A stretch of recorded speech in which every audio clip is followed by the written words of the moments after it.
I'm Stephen Suydam at the University of Delaware, and I am a researcher in the field of biomechanics and movement science.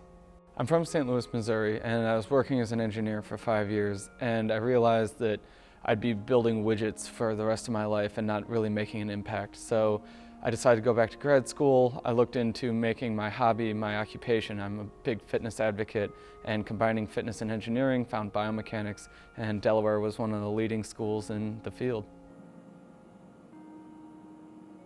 I am looking at ACL reconstruction after the event, and we're trying to see if the semitendinosus, which is one of the tendons that they take out to replace the ACL, actually regrows and becomes functional again so that we can get people back up to the level of sport that they were at prior to injury.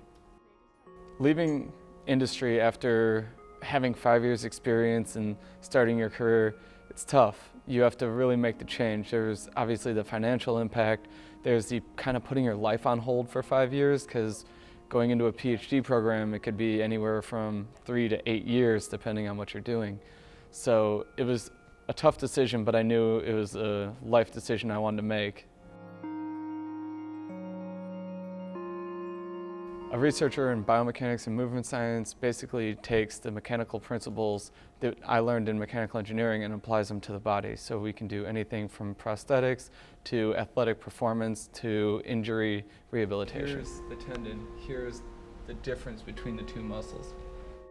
So what I do in the lab is typically we have a subject come in and I check their semitendinosus tendon to see if it's actually regrown. I use a B-mode ultrasound and get like a really nice picture of it. And then we go to our more innovative piece of equipment and do shear wave elastography, which requires an external actuator and a separate ultrasound unit, and we collect high frame rate ultrasound using it. Then we try to correlate the elastography values, which are your viscous properties of your tendon, to strength measurements. So we have subjects go over to our dynamometer and do strength testing on their hamstrings. Okay. Shoot at 120. Just give me a hard kick out and a hard pull back. And kick, kick, kick, kick, kick, kick. Pull, pull, pull, pull, pull. And I like what I do on a daily basis. I've looked around at what I'm going to do after I graduate with my PhD, and there's a lot more doors open into impactful fields rather than just working as, a low-level tech at some point. What motivates me to do this every day is the fact that I know people who have had ACL injuries and other injuries that they were told, you'll probably never get back to the ability that you were at before.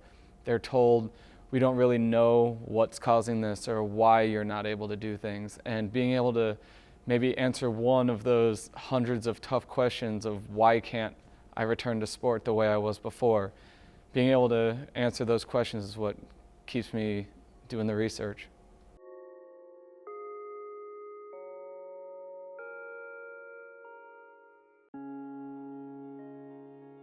So in my free time, I play rugby, lift weights, and cook quite often. Baking especially, because it's I love to eat, and it's like getting to mix chemistry and science with eating. So it's just been a hobby of mine.